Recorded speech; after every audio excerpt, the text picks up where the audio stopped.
can teach in English. You may find a teacher, but he needs a translator. Then to find a good translator is not easy, to find a time is not easy. Since you are very interested, you just spend a few days with me. So she came to me. She was very interested. Whatever I was telling, she was writing down. Everything she was writing down. So one morning she came a little bit confused. And she said, Geshe, I'm confused. I said, what happened? I went to the temple and people were prostrating before the image. So what is this? Then I teased her, because by that time I know her very well. I teased her by saying, you feel uncomfortable because you are arrogant. Because it is natural. Then, for example, don't you greet other people like this? In Israel, how do you greet? Maybe you don't do like this. No, How do you? shake hands. Shake hands. Not bow down. No. Never bow down to anyone. See, there's a different culture. Sometimes we hug. Yeah, that I know. In Asia, people bow down. And in the case of Japanese, when they meet, two people meet, they bow down 3 times. It's almost like a ceremony, Very wonderful. In the Tibetan tradition also we do like this, a little bit like this. So bowing down basically means I'm humble. practice of humility. Practice of humility. Those people who are proud, arrogant, because of wealth, because of money, because of fame, they'll go like this. Generally speaking, here I don't know, again different culture. But even in Asian culture, people who are, generally speaking, of course not everybody, depends upon their mental training, so forth. But generally speaking, people who have a lot of money, famous, they go like this. Arrogant. And the Buddhist teaching says that arrogance is a big obstruction for gaining higher knowledge. It gives an example by saying that you should yourself see whether the beautiful green grasses and beautiful flowers, whether they grow down in the valley or on the top of an exposed mountain. Nature, you see, if you look at nature, you will find the beautiful flowers and green grasses growing more down in the valley, not so much on the exposed top of a mountain. So similarly, if you act like the exposed top of a mountain, there is no possibility for you to get, because you already know, I know, I'm somebody, yeah. You will only talk, will not listen. You will only talk. Actually, talking too much, not listening is not good. Why? Because nature has given only one mouth, 2 ears. 2 ears means also listen to both sides of the story. Not just one. You see? I think so. So one mouth means talk a little bit less, see more, 2 eyes, okay, and then also hear more. This nature, there is a reason. So therefore, humility in Buddhism, the first thing we do is prostration or paying homage. So that's what I said to this Israeli woman. First I, teased her by saying, because you're arrogant, but in reality I was telling something, that when you're arrogant you don't bow down to anybody, but when you're humble, you bow down to people. Then secondly, I explained to her by saying that the Buddhists who bow down to the image, they are not so stupid, thinking that this image is Buddha. This is image of the Buddha, not Buddha. But through that image, we try our best to remember the real Buddha. Because of this, I told this Israeli woman that, okay, you don't feel comfortable going before an image of the Buddha, but do you carry the photos of your family members when you travel? She said, yes. Then I said, you're stupid. I said, you are stupid, because these photos are not your real family members. He said, yes, I know, but through this I remember them. So I said the same, you see. So photo, image, these are reminders. These are reminders. Okay? Just like we wear different. Like the armies, they wear army uniform. Why? Reminder that they are in the army. The monks wear this to remind that they are monks. You see? Even in a 5-star hotel, the bearers, they wear different uniforms to remind them that they are bearers, you know. So these different, things are just to remind oneself what is one's work, what is one's profession, and so forth. So therefore you confess your wrongdoings to Buddha, Dharma and Sangha. Then the antidotal power. The antidotal power means that mentally you should now recite certain mantras to purify your wrongdoings. And mentally you should regret your wrongdoings. And you should fear the consequences of such wrongdoings. So therefore, physically, verbally, and mentally, whatever positive activities that you do to purify that wrongdoing, this will become antidotal powers. And the most important thing is that the last power, which is the most important thing, is you need to now make a commitment saying that I will now not repeat this again. I will not do this again. For example, if you, by mistake, if you have taken poison and become seriously ill, then you will say that I will not take this again. You see? So like that.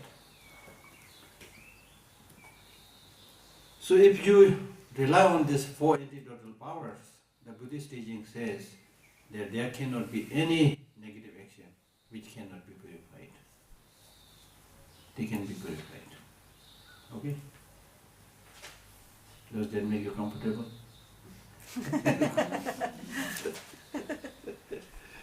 And then he gives example of people who were able to do that. For example, he tells this story of different people. For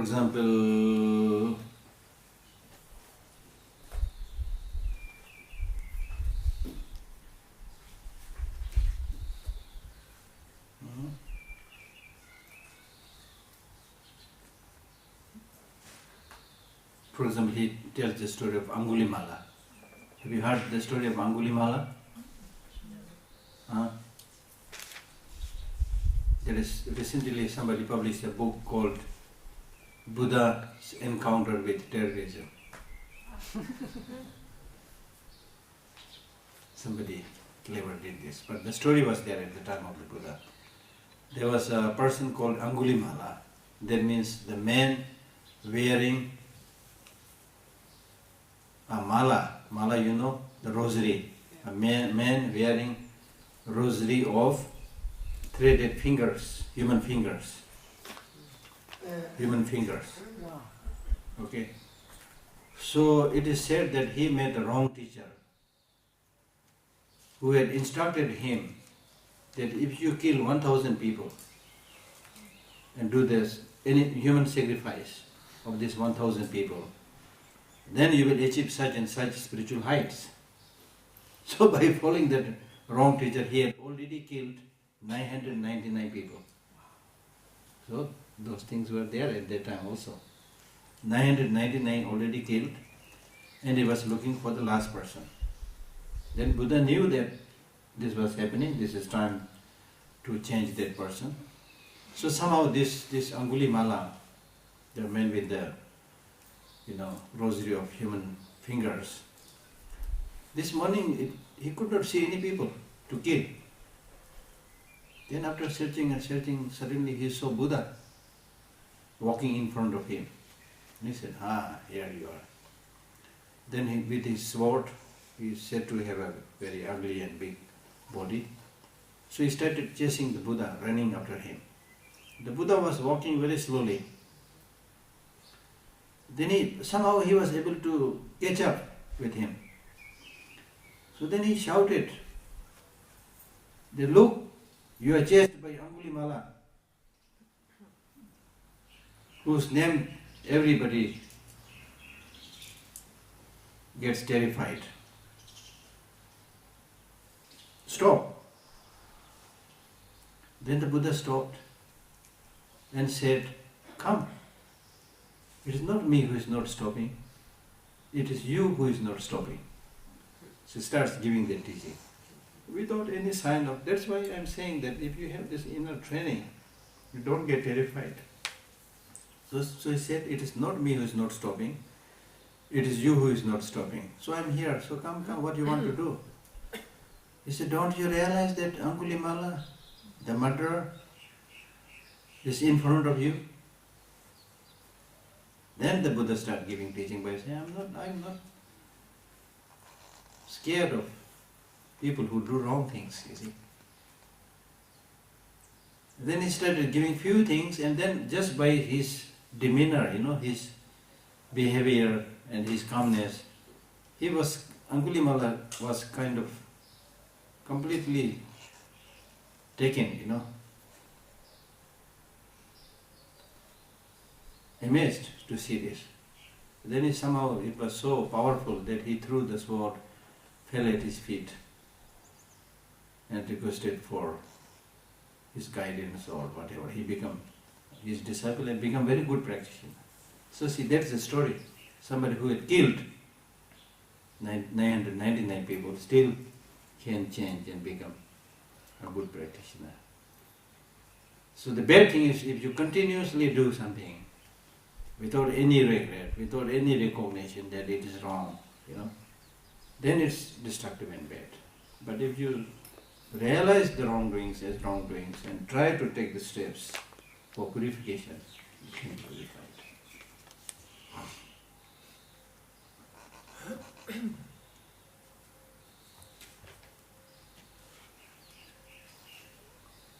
Then next the text says that sometimes we commit wrongdoings in relation to the three objects of refuge, Buddha, Dharma and Sangha. So in that case, you should purify that in relation to the Buddha, Dharma and Sangha. Like for example, when you fall on the ground, again you take the support of the ground to get up. So similarly, if you commit something wrong with the Dharma and Sangha, then again, in relation to them, you need to purify it. I'm not going to elaborate, we don't have time.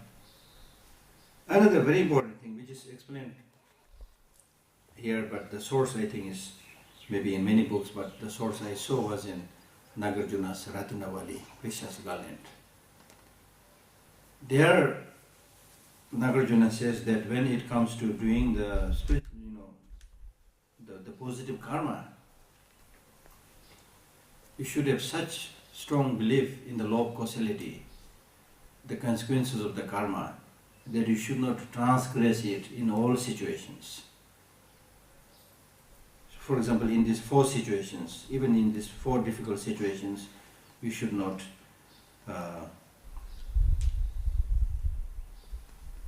stop your practice. That means you should not transgress the teaching, violate the teaching out of ignorance. As we have discussed already, many times we make mistakes because we are ignorant. We don't know what is the positive practice, what is good karma, what is bad karma, we don't know. So therefore, you should gain more knowledge so that you do not end up doing bad things because of ignorance. Second, don't violate the teachings out of fear. Out of fear. That means you may be doing some practice nicely, but somebody threatens you saying that, why you are doing this Buddhist practice? This is wrong. The Buddhists are idol worshippers. Some say things like that. Buddhists are wrong, That's why they destroyed this Brahmin statue in Afghanistan. The huge Brahmin statue was bombarded and destroyed. Okay? So even when such threat is there, you should not give up your practice. Because, it's a mental thing, Even if you have to do physically something, but deep down if you do not, give up that practice, then you have not violated the practice. So do not violate or give up your practice out of fear.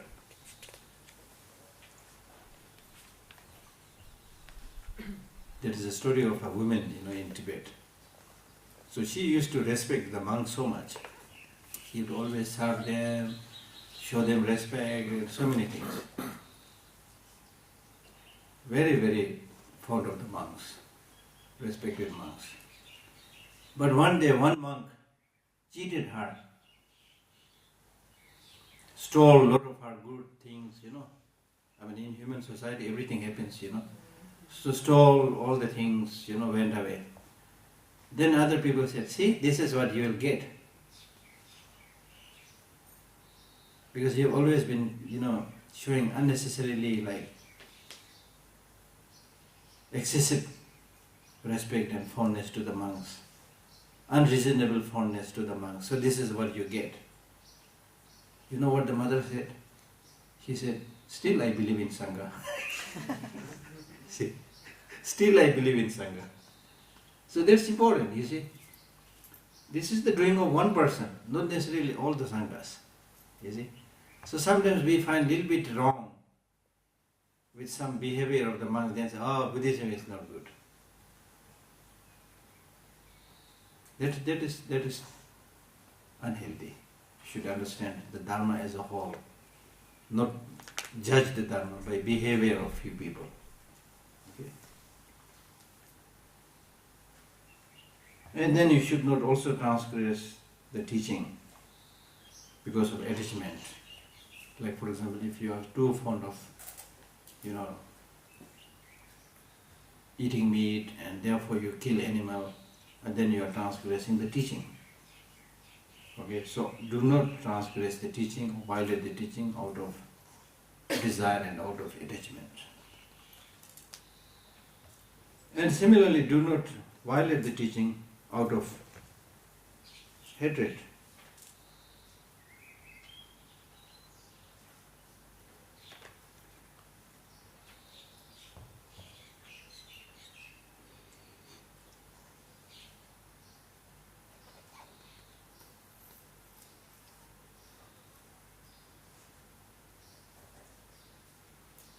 And then he gives another example by saying that you should be careful with this committing negative actions. Just like if somebody says, okay, now after 5 minutes we are stopping, but when you go outside be careful because there is a fire pit, there is a pit of fire. You might, if you don't be careful, you might fall into it and die. If I say this, then you will all be very careful. During the break, you will go around and then your eyes also, where is the feet of fire, And if you do not see it, then you will ask other people, you want to really make it sure. You will try to see it by yourself with eyes wide open, then also ask other people, where is it, you will ask questions. You are very careful.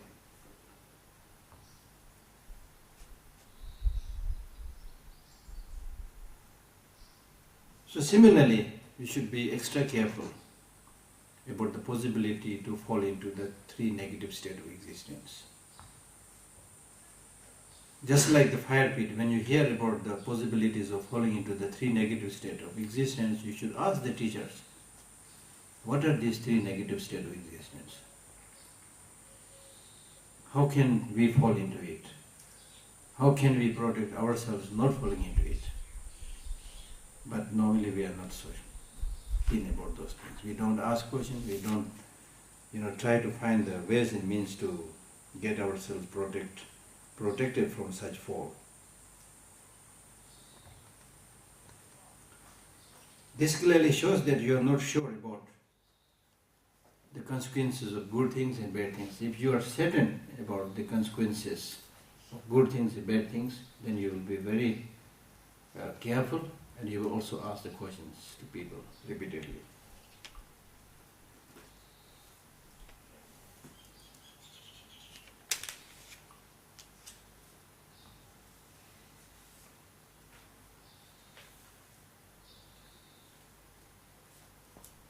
So I think 5 minutes, 1 or 2 questions maybe.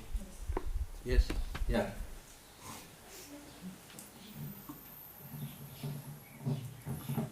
Okay, when you talk about the status of the Buddha, you said it's only a reminder. But when you travel in Asia, you see huge statues, very expensive ones, made with gold. And you see the people coming and they spend lots of money, some of them very poor, to bring gold leaf as an offering. And when you look at this, you ask yourself, is it only a reminder? If it's only a reminder, why do they spend so much money building huge statues? Why do these poor people spend so much money giving the offering? Yeah. There are good reasons, bad reasons. There are good reasons, bad reasons. The good reason is, although that is a representation of the Buddha, but it's a very precious representation. Okay? So you want to give the image to the people that Buddha is something more than the gold, more than the diamond, or very, very precious. To show that preciousness, to show that respect, to show that veneration, you try to come up with the Buddha as good as possible as human beings can think, decorated with gold, silver, diamond, whatever. Just to show his immeasurable quality for that. So that's the good reason. The bad reason is people may really not know much about the real quality of the Buddha, but just like they want to keep a big Buddha image with a lot of decorations as another piece of furniture. So when you do that out of lack of knowledge, it is wrong. And therefore His Holiness the Dalai Lama always says, if you have here a mud image of Buddha made of mud, another made of gold, which one is more important? Same. Exactly. For a practitioner it's same.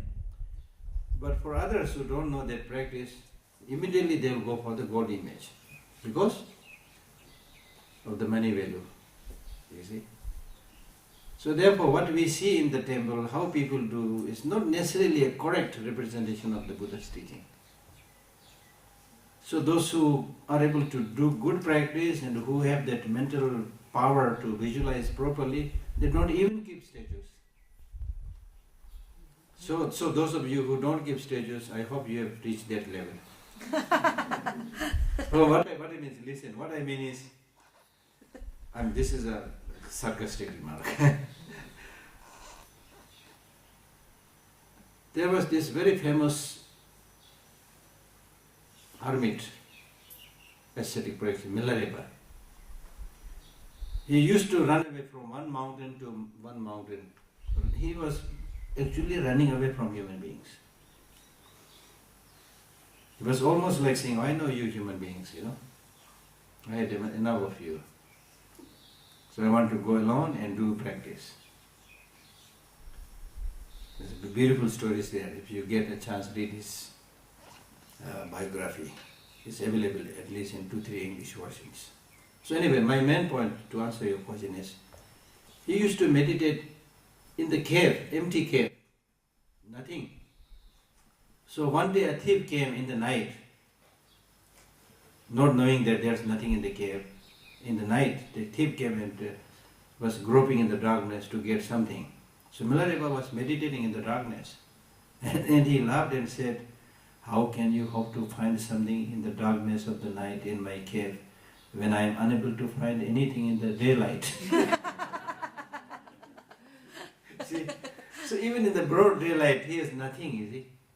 So Buddha was here, inside. So the real, if you are a good practitioner, if you have that capacity, then the temple has to be here. You don't need any temple anywhere. Nobody can destroy it. You see, these days people are fond of destroying temples, so it's really not a very good idea, destroying temples, destroying images. So those who destroy, of course, very, very bad, but for us also, to have elaborate temples, Not necessarily. It's because of our demand of the stupid people, you see. That you need a fancy house for your meditation, you know. The Buddha's image, the more it is decorated, most of the people, they feel better, you see. So because of some cases, because of the honor, some cases because of the demand of the people, you see. So because of these things, many things are coming up. So it's a mixed thing, you know. So that's why Buddhist teachers, they say, the karma that we accumulate, there can be a karma which is completely positive, there is a karma which can be completely negative. But the karma we commit normally is mixed karma. A little bit positive, a little bit negative, things like that, you see. So if you reach that level, then you don't need image. But when you have not reached that level, then you need a reminder, that's what I'm saying. Okay? So the reminder again, if you are somebody who has really understood the meaning, then it doesn't have to be too elaborate. However, if you are somebody who is again mentally committed, you know, to make a lot of offerings of gold and things like that, without any other concern and expectation, then we say it will also collect merit. These are all symbolical, but just like if I give you just 1 cup of water, okay, I want to help you, I just give you 1 cup of water, that's also okay, good. But I give you 1 cup of milk, it's better, you see. Something like that. So it depends upon your understanding, you know, how you do things, like that. Short break, thank you very much.